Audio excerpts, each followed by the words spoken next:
Lauren, hello, and thank you for joining me on the podcast. Good morning. Thank you for having me. It's good to be here. So, we'll kick things off as we do with every discussion by asking you the question, what's the wrong you want to right? So the wrong I want to right is that women are made to feel less than, because nobody is born feeling less than.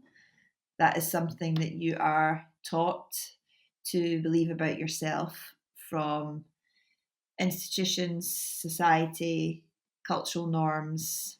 And we know that right now there is a really strong bias of the systems that we live and work and play in are designed in a way that makes women feel less than.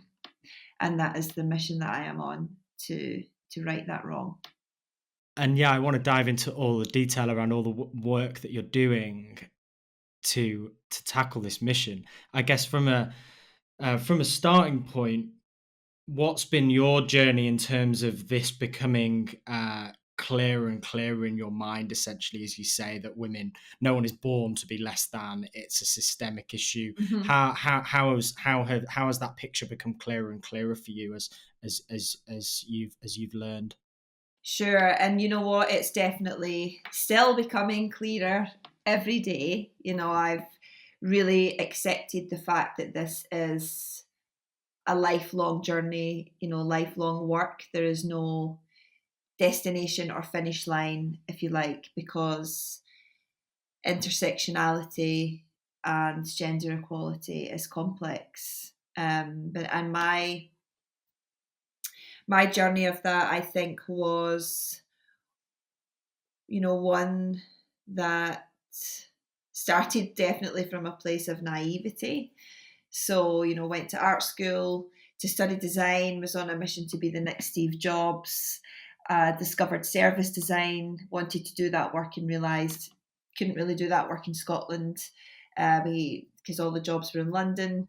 So I co-founded a service design agency and built that consultancy up and led that for 7 years. And through that work, I firstly, out of necessity, had to get on stage and get on podcasts and get in spaces in front of people to educate and evangelize this discipline of service design, which, 10, 15 years ago was still very new and unknown and unfamiliar. So by necessity, I had to put, I put myself into these positions. And, despite the fact that I was 23, that wasn't too difficult, because I'm white, I'm extroverted, I'm pretty in inverted commas, I'm quite palatable in a way that, if I had different characteristics, I'm sure that would have been much harder. But what happened through that work and those experiences, for me, I was just very confused as to why I was the only woman in the room, why I would speak at conferences in the design community, and it would be the same men telling the same stories over and over again. And, I always try and follow Swiss Miss's advice. Tina Ross Eisenberg, the founder of Creative Mornings, she talks about you're only allowed to complain 3 times and then you need to try and do something about it. And it did kind of reach a peak moment when I was at a conference in Bristol, the only woman on the entire conference programme. And I decided to address it in my speech and ask the question, again, from a very naive, privileged perspective. This was the first time that I had kind of had access and to witness this inequality, oppression play out. And that was the kind of first phase of my journey of understanding that, women are not an homogenous group. We are no equal as a group than men and women are. And, depending on your race and your class and your gender and your economic background and your education, that is going to determine how the world treats you and the messages the world gives you about your worth and your skill set and your potential to contribute to the world. And when I kind of looked up and out around, okay, so where where do we go? Like, where are the courses or the books or the podcasts that women, black women, brown women, trans women, where do they go to learn how to speak in public, to learn how to tell their story, to learn how to talk about their work in a way that feels good for them? And there really isn't much out there. The world is full of people like Tony Robbins and Gary Vee, who, represent a very masculine American white version of confidence and power.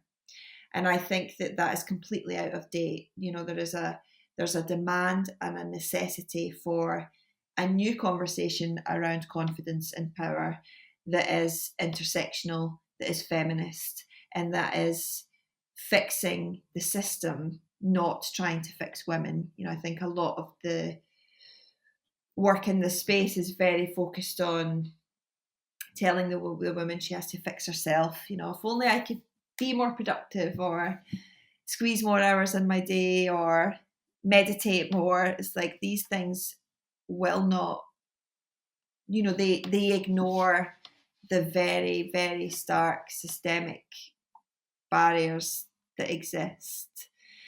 So yeah, that's the journey I'm on every day. And yeah, I guess when it comes to that, you mentioned the events and conferences and stuff being I guess a moment when these things become often the most obvious, the most visible. I guess some people might think, oh, well, these problems pervade so many different parts of the way we live and parts of society. Why get so hung up on who's on stage?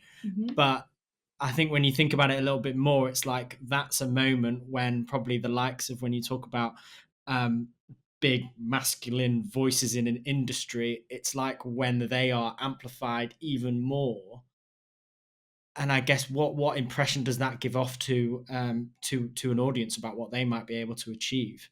100%. It's this notion of you can't be what you can't see. Now, do I think the notion of putting one human being on a raised platform and inviting them to talk to thousands of humans who will sit and lap up their every word, of course that's problematic.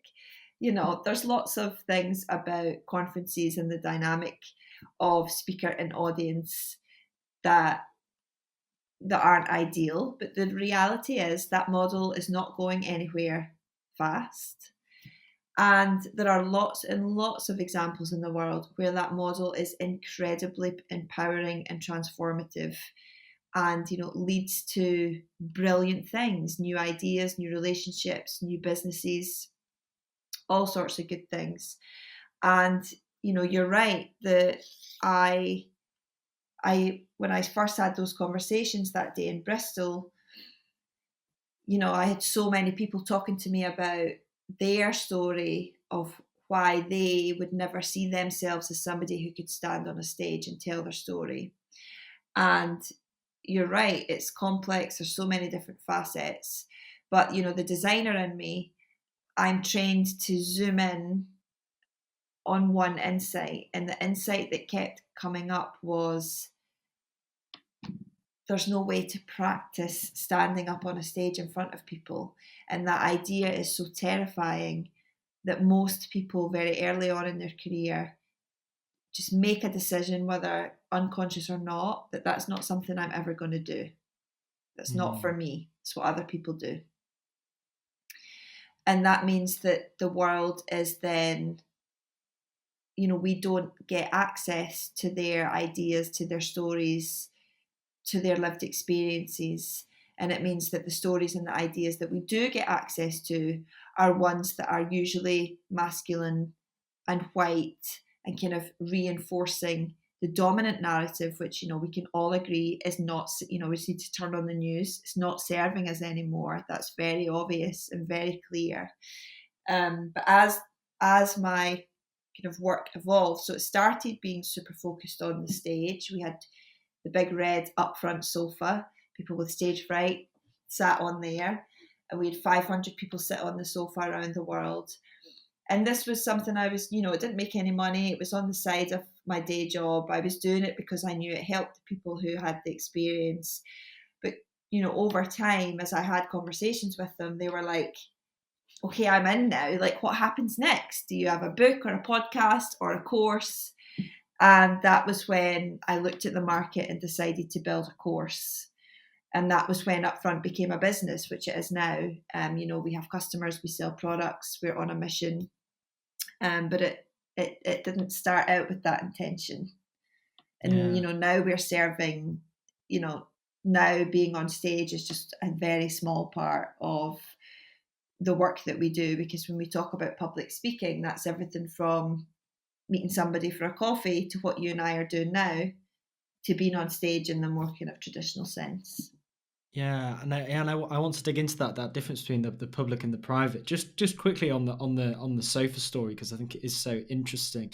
I think it really taps into the thing where, like, when we've done events, for example, you always see the speakers like trying to practice their lines beforehand, like trying to practice what they're going to say. Yeah. But actually, what the sofa thing demonstrates is they don't necessarily need to practice what they're going to say. They need practice being in front of an audience. They need practice feeling comfortable on a stage.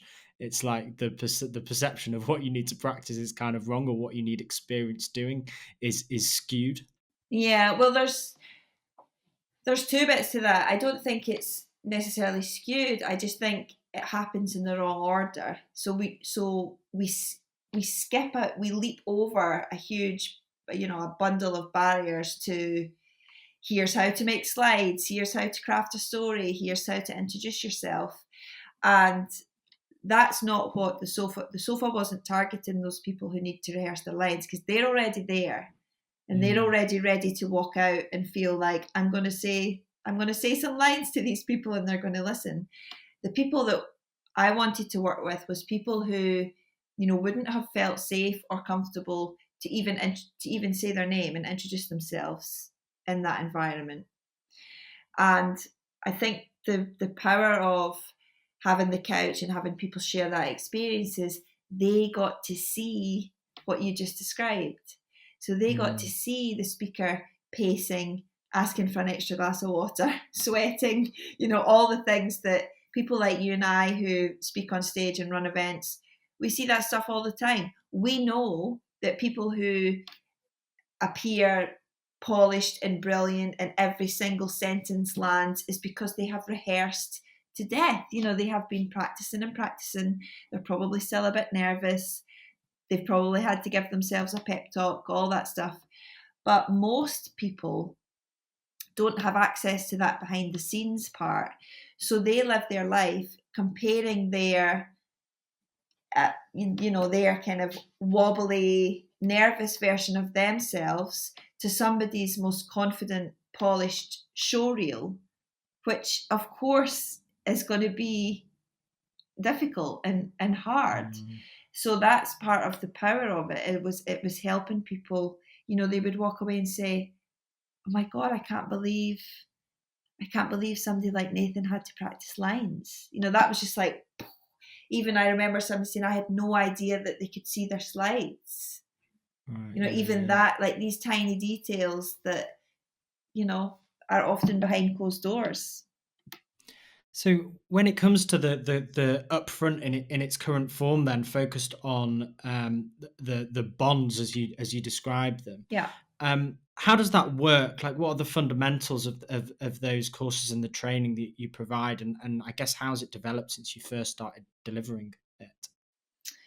Yeah, so the bond is the collective noun for a group of women, which I'm just like still so excited about, because I didn't even know that was a word. And I put a tweet out saying, okay, internet, I need like a collective noun for what I'm building, because cohort, crew, this felt a bit not very special. And there was some amazing ones, like a group of ladybirds is called a loveliness. And a group of flamingos is like a sparkle or something. There's so many that are just like delicious. So discovered this idea, and so now we have a 6-week online program, and we have a membership community. So each group of women that go through the 6-week cohort the 6-week program is its own cohort, its own bond. So we are on bond number 4, which starts on June 7th. We've had 490 women from 25 different countries have taken part in a bond so far. And the bond is a combination of pre-recorded content, live content, and the community to essentially help you unlearn a lot of the unhelpful stories and myths that you've been taught to believe about yourself and believe about confidence. Number one being the problem exists with the system, not yourself. You know, for a lot of women that join the bond, that is an incredibly transformative truth to realise. And so we're going to say something? Yeah, no, and I was saying, and that's the exact that's something which comes so far before, so much earlier than getting on a stage or presenting something, which I find really interesting. Yeah. So the 4-week program is for the kind of 3-4 years prior to 2020, I used to run in-person 1-day or 2-day workshops for businesses. So we did work with people like Co-op and Accenture. And then I would also run 1-day sessions where anybody could come along and buy a ticket. And I did that for 3 or 4 years. You know, they would sell out every time. Really brilliant feedback and impact. So what I did was take everything I learned from those sessions and created a 6-week online version. And it's essentially split into 3 chunks. The first piece is about your mindset, the unlearning, the myths we need to bust around our relationship with confidence and power. The second piece is about the physicality of showing up, telling stories, you know, understanding how to use your voice as a tool, you know, things like posture and eye contact. And of course, you know, again, what the conversations I've been having this week is about how we tailor those stories for women who are neurodivergent, because that's another problem that exists with a lot of the products in the market, is they are preaching a version of confidence that really only applies if you're neurotypical. So that's a kind of something I'm working on at the moment. And then the third piece of stuff is around power and privilege. So we do a lot of work on white privilege, being anti-racist, and also the kind of core of it all is, you know, once you graduate from this bond, you are going to have more power. You're going to show up differently. That might mean pay rises, new job titles. It might mean changes in your home and your relationship.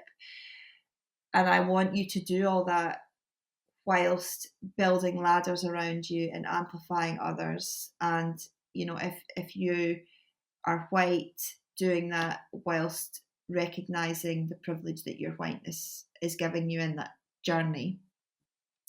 So those are the three main components. And the first bond was such a success. You know, the day it ended, I had people emailing me saying, like, I just can't have this be over. Like, it's adding too much value. I don't know what I would do without it. So that was what led to me creating a membership space. So it's a global membership with people from all over the world. You know, it's $20 a month, and you have access to me, access to the Bond community. We have 4 events every month with different experts, and it's a place where you learn to keep practicing these muscles, because it's all a muscle. Same way you learn to play basketball or learn to ship a podcast, you can learn to be confident. Yeah. You can learn to tell your story. You can learn to introduce yourself. So yeah, that's what the Bond's all about. And obviously, looking back over the last 12 months, has like the sort of remoteness and the increased virtual conversations that we're all having, is that helping people find their confidence in some aspects, but also probably causing lots of other problems at the same time? I think it's a mixed bag, you know. I think on one hand, I think a really powerful shift that has happened is leaders, bosses, managers, organisations have shown their true selves. And a lot of people, particularly women, because we know that women have bore the brunt of this pandemic more than men have. All of the data tells us that they are deciding, well, this is not for me anymore. And they are starting their own businesses, they're becoming freelance, they're moving to different organizations. So I think there's an incredible power in that. I think what's not working well is when you are forced to communicate remotely and digitally, there needs to be more thought and intention into how you create those spaces that in a way that feels safe and welcoming for everybody. And I know that for a lot of Black and brown women, for a lot of neurodivergent women, there's things that's not been the case, and that this way of communicating has led to them feeling isolated, them feeling they can't speak up, them feeling they're not being heard. So I think it's mixed, and I think it's going to be a long time, I feel, until we truly understand the impact of what this, very sudden shift to working from home during a global pandemic.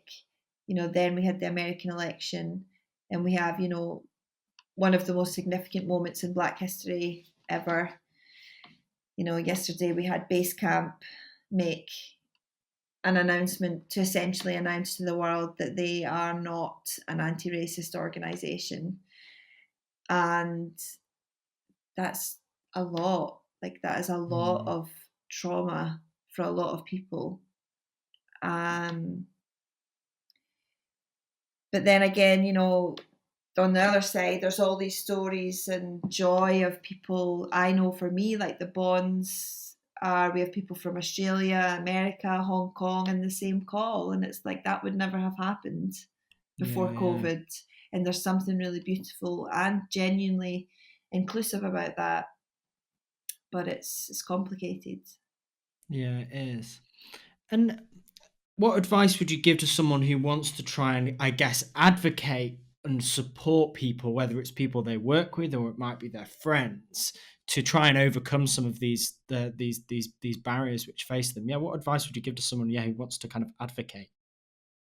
So, I mean, this was a conversation that I had with a lot of people with men in mind when the Sarah Everard's murder, made the headlines. And I think the first thing is for you to recognise that, it starts in your house, in your team, in your office, at the gym, at the pub, wherever you hang out and spend time, to be the person who calls out and says, like, that's not an okay thing to say, or we don't talk about women that way here, or whose voice is not in this room. I think that's the first piece. Then the second piece is just really doing the work of educating yourself, which I think ideally we all should be doing as much as we possibly can, because the information is there, the books are there, the talks are there. Especially if you're an organisation, there's some absolutely incredible consultants that you can pay, because diversity and inclusion work is an expertise. It's a field, it's a discipline of craft and rigour, and there are people who have been doing this work for decades. And I think often, I heard somebody use the phrase like DIY, DEI. It's like people just try and do it themselves. Yeah. And that's kind of odd, because we can't do it ourselves. We need to pay the experts to help us. And then I think the third thing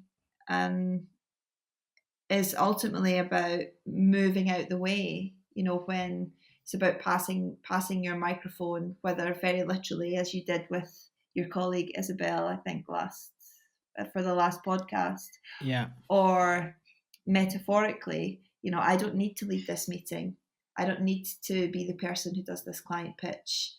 And last one, I could talk about this for a while. Is to No, tell women and people of color in your life what you earn. That's a really big yeah. one. Talk about what you earn. Okay, yeah, wow. And yeah, I mean, on that last point, I mean, there's so much there on like the pay transparency point. It's something which we've had lots of conversations about at work, Mm-hmm. but that's a really interesting point, and you kind of think that that's a really sort of powerful thing to do. Oh, 100%, because we know, and there's data that shows when you have that information.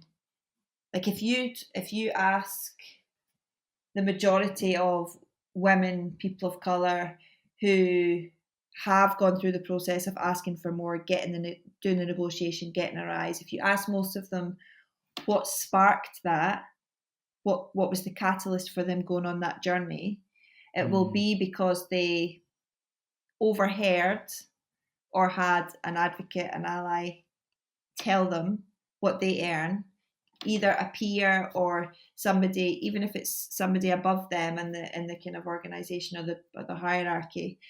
It's still incredibly useful because we know that the wealth gap exists. We know that the gender pay gap exists, the race pay gap exists.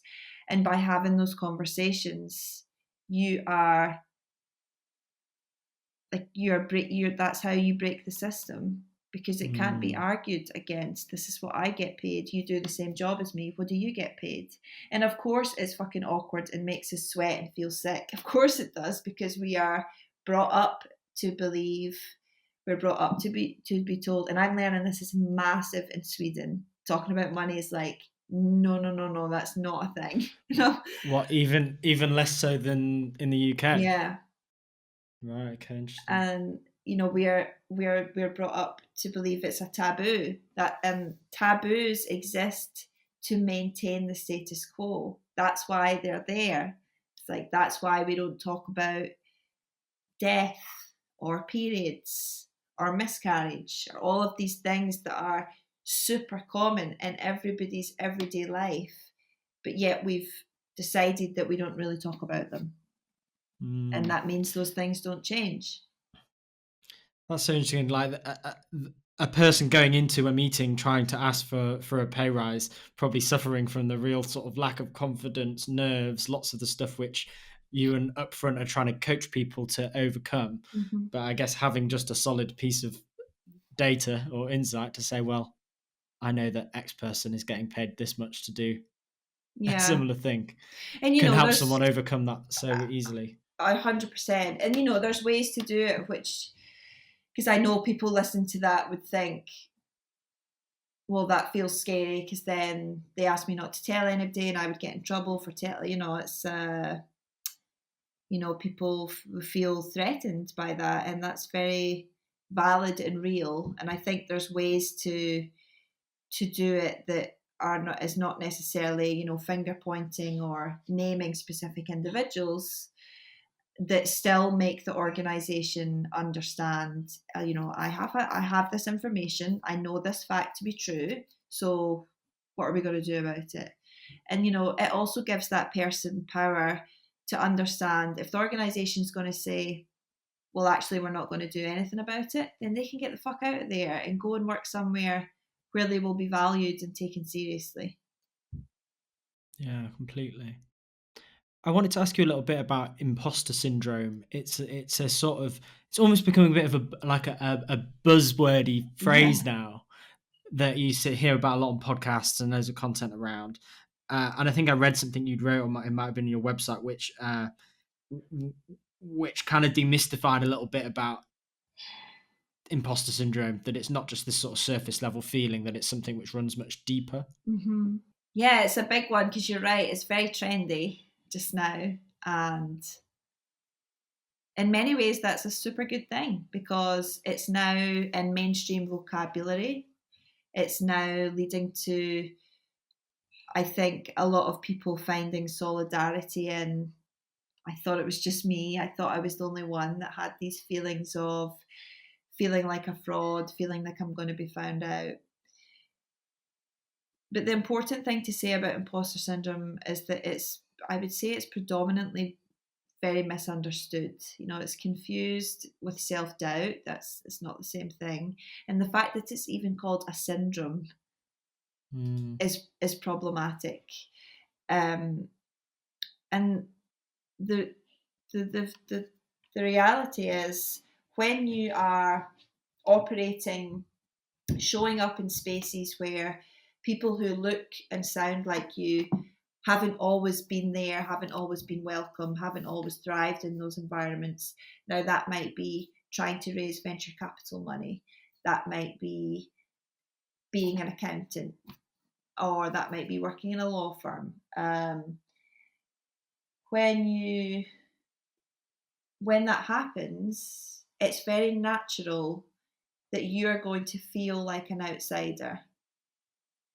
That is a natural consequence of, if you are not white, male, middle to upper class, privately educated, you're going to feel like you don't fit in a lot of spaces, because a lot of spaces for a long time have been solely for that group. And that, then we're talking about bias, we're talking about racism and sexism and ageism. And that's the thing to talk about, rather than the individual feeling like I don't belong. Now, sure, I do work to help the individual, particularly women, understand this. This is not something to be fixed. It's not a flaw. It's not something that you can go join a webinar about and then it'll go away. Knowledge is power. Like, educate yourself on, okay, what does this really mean? And what does that mean for me, and the work that I'm doing, and how I'm showing up? Does Boris Johnson ever have imposter syndrome? No. Is he completely incompetent? Should he feel like a fraud? Should he not have the job he has? Yes. And that's what I have to say on imposter syndrome.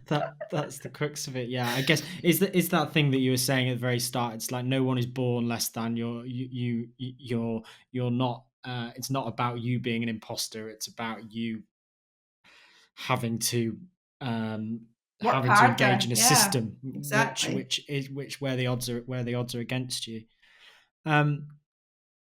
I wanted to ask you, Lauren, about sort of defining success. Like, you've worked from so many businesses, founded so many businesses. How do you sort of define the success of UpFront? And also, how do you sort of, I know you posted about this recently, how do you sort of personally define success for yourself?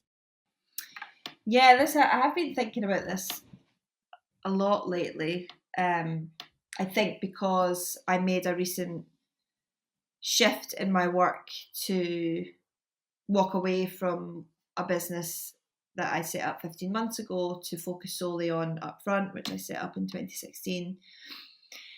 And of course, part of that process has been me saying, okay, what does success look like for UpFront? What do I want this to become? And the few things that I'm kind of exploring there. So one is the kind of metric of how many women we impact and reach. So, I would like to impact over 1 million women in the next 2 to 3 years. Another piece is about what I then do with the profits that are generated from that work. And I would like to create a fund or some sort of funding vehicle to fund women and underrepresented founders. So those are and then I think the third one is kind of harder to pin down, but it's about the kind of notion and the idea of being upfront, having an upfront moment, becoming part of our mainstream vocabulary. And I think there's two examples which I kind of look at. So one is Brené Brown and her work that she has done around vulnerability. Now, her work has transformed vulnerability from something we never really heard about or talked about, and if we did, it was a bit awkward, to something that we're all like, how to be more vulnerable at work. It's like fully in a lot, showing vulnerability. Yeah, it's in a lot of professional environments. That's a very, I mean, I'm not naive that it's not the majority of organizations, but there's enough that it's changing the tide. And I want the same thing to happen for confidence, because the word confidence is completely misunderstood, it's full of negative connotations, and we need to redefine what confidence means, reimagine what it means, reconfigure all the unhelpful attitudes that exist around confidence. And the other one is Eat, Pray, Love, which I must say I am not a fan of that movie. But what has the success of that book and that movie means that when you hear somebody saying she's having an Eat, Pray, Love moment, everybody knows exactly what's happening. That woman's had a crisis in her work or her marriage, and she's got on a plane or she's gone on a hike or whatever. And it's like, that's now in our, it's a phrase that we understand and recognize, and I want Upfront to do the same. So what do you want people to understand confidence to mean? Where do you want people to get to with that word, with that idea? And the first thing is that it is not innate. It's something that you can learn. It's a muscle that you build. It's a practice. And the second thing is confidence is and can be kind, gentle, soft, powerful, and all the things we're taught that it can't be because it's at odds with. I think those are the main two changes. And for success for me, I mean, this is definitely something that is definitely, it's not set in stone. It's something that changes over time. But the kind of 3 buckets of stuff I'm thinking about just now. So one is free time, like my relationship with my time is for me the biggest currency of success. I have to have complete control over my time.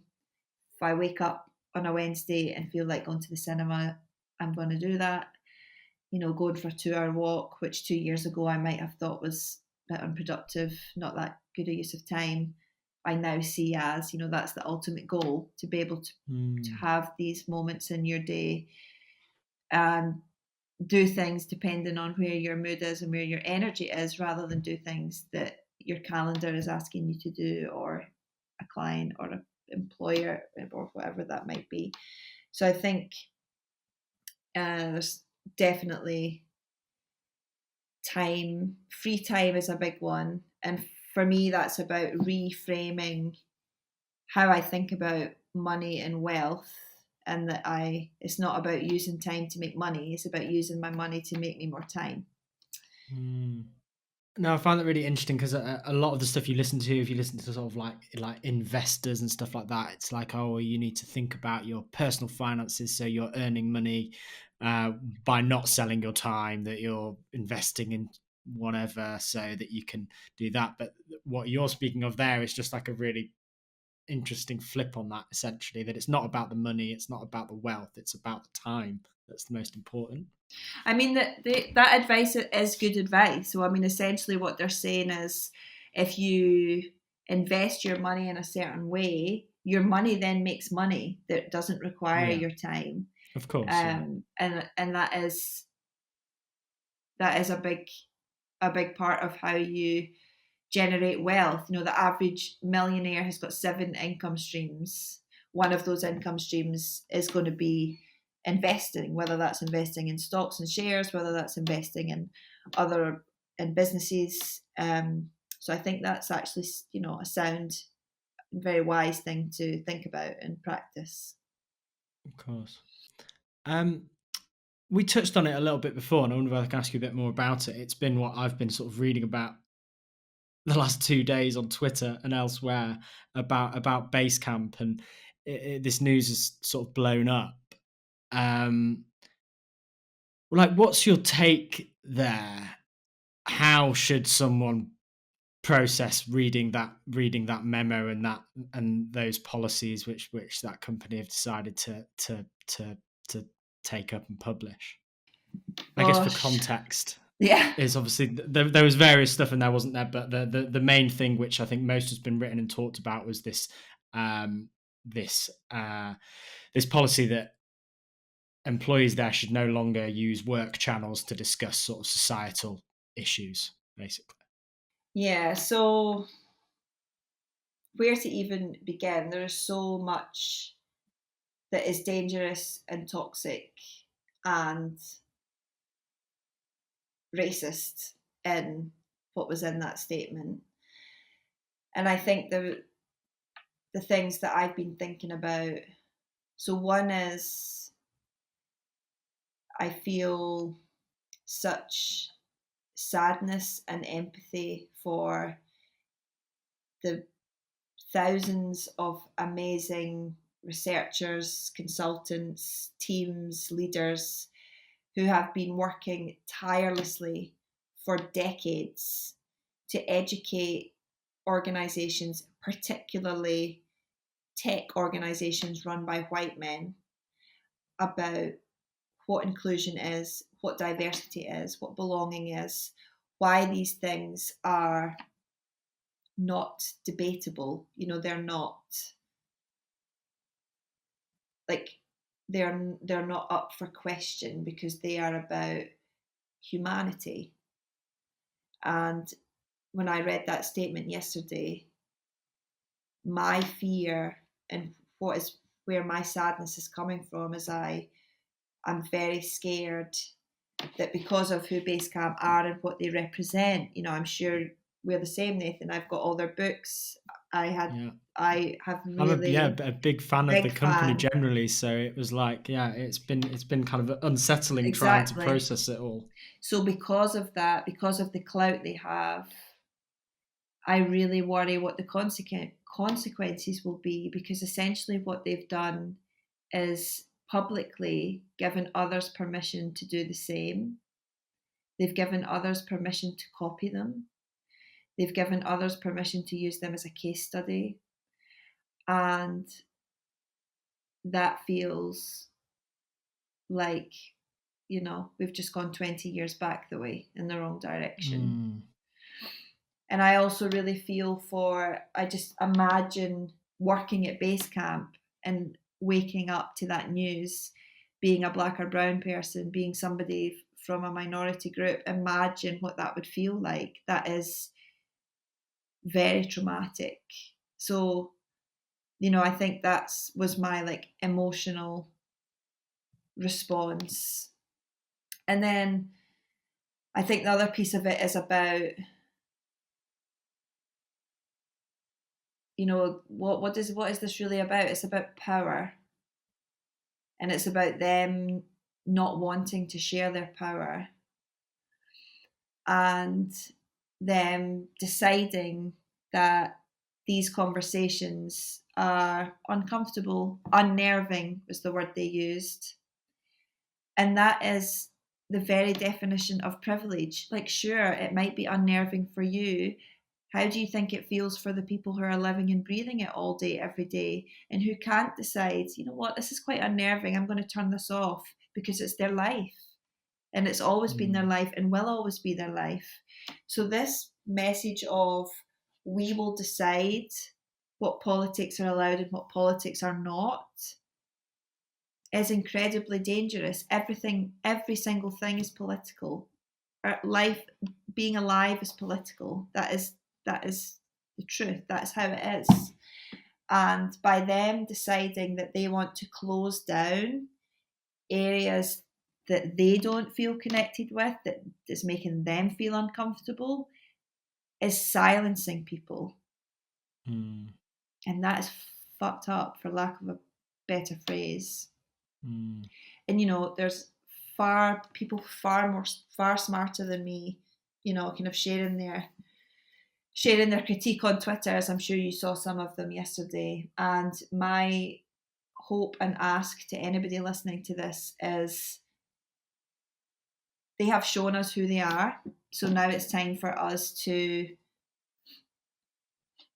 you know, what's the phrase? I was going to say march with your money, but it's march with your feet. Whatever you put, Vote with your feet. vote, vote with or vote with your money. wallet. I don't know.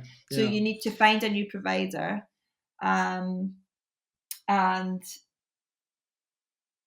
don't, if you choose to give Basecamp your money, know that you are choosing to give your money to an organisation that proudly announced that they are not an anti-racist organisation. It's interesting because one of the most interesting tweets I saw about it was someone said Basecamp are the world's biggest small company. Like their reputation, their clout, their reach, and their audience for a company of like 57 employees, I think it is massively outsized. Yeah. And I think a lot of people have been talking about the Coinbase made a similar announcement, I think, last year. And obviously they've been in the news the last couple of weeks for their IPO. And I think their CEO tweeted out yesterday saying like, oh, kudos to Basecamp for doing this, essentially. And yeah, I guess it speaks a lot to what you're saying about how platforms are used to spread the message, and there's these big problems with the system, and everyone has a responsibility to think about what they're going to say, and how they behave is going to be interpreted. And I know that there will be a lot of people listening to this conversation who that statement was flying around their Slack channels yesterday. And in today's team meeting, they'll be saying, did you see the Basecamp statement? And that's the bit where, because I think it's really easy to be like, oh, it's these like fancy folks, they're in America, they're like different from us, they've got lots of money, they're like building big fancy products. No. When you do that, you're abdicating yourself of responsibility. And when that statement is flying around your Slack and it comes up in your team meeting, like that's your moment. That's your moment to say, what do we think about this? What's our policy on this? What's our stance on this? Who's not who? Oh, look, we are all a group of white people having this conversation. We should probably have a conversation about that. That's what I also hope that people meet that moment. Yeah, completely. I guess, do you have, and it ties into this whole thing, do you have any advice for how companies can try and actually have productive conversations, the opposite of shutting down the conversations, but actually have productive conversations and create a culture of valuable conversation and discussion about such complex issues in the workplace, which is a unique environment in some respects? So the first thing I think is not to do what Basecamp did and say, this is Andrea's job. Poor Andrea. Like, I don't know anything about her, but she's only one human being. Diversity and inclusion and belonging and advocacy work is not work that one human being can do on their own. Regardless of the race of that person, the gender of that person, this is a collective effort. Collective team work. And the second thing I would do is pay somebody with expertise to teach you how. And it's the same as hiring anybody with expertise. There is somebody out there who matches your budget, who matches the time you have available. And that's where I would start, because I see far too many organisations, in the worst case, it's left to the black and brown people to like have the conversations themselves about how to make their workplace safe for them, which is completely not good. Or they're kind of, we'll set up a committee and we'll have a steering group and we'll figure this out on our own. Get the experts in. This is real. Like I heard AOC, the congresswoman in New York, she said the other day, and I wrote it in my notebooks, I just thought it was amazing. Budgets are moral documents. How much you invest in something suggests Yeah, and how much you value it. and it made me think about this. Is this going to be, if this is a priority, which it absolutely should be, for all the reasons that we've all known for decades and decades, then you need to spend some money on getting the expert help that you need. And even if your team is 3 people, 5 people, 10 people, Basecamp's only 57 people, as you just said, like, it's still a priority. It has to be. No, completely. Lauren, I've just got 3 final questions to ask you. Okay. The first one, what did you used to believe that you no longer believe in? That working harder makes it easier. Not the case. No. Unfortunately, no. For some people, it doesn't matter how hard you work, how smart you are, because we exist in a system that is broken and favours the elite few. And I think the kind of, and I do think women fall prey to this message more. It's like, just learn to be more productive, optimize your time, meditate. Those things aren't going to fix 0-hour contracts and maternity discrimination and racism and the things that are at the core of day-to-day being so very difficult for many. No, I completely agree. Secondly, if this wasn't your mission, I guess righting the wrong that women are made to feel less than, what would be in a parallel universe, so to speak? I think it would be to change politics. I think I would be working in politics. In any particular, you're obviously in Stockholm at the moment. Would you be right back in the UK working in politics, or in Scotland? I don't know. I know, Nathan. This is my big conundrum. You see, because I think the way politics works, or how I understand it to work, is it has a very strong connection to place. And my first business was, we had our HQ in Glasgow. Scotland was in our mission statement.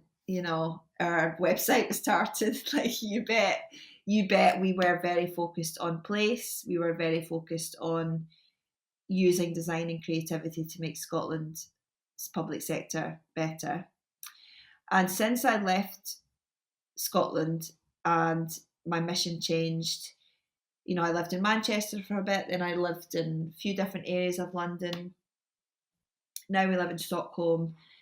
I don't really have a connection to any place. I've discovered that my connection is to my work, to the people I spend time with. Like, I'm not hugely affected by my environment, the place I'm in.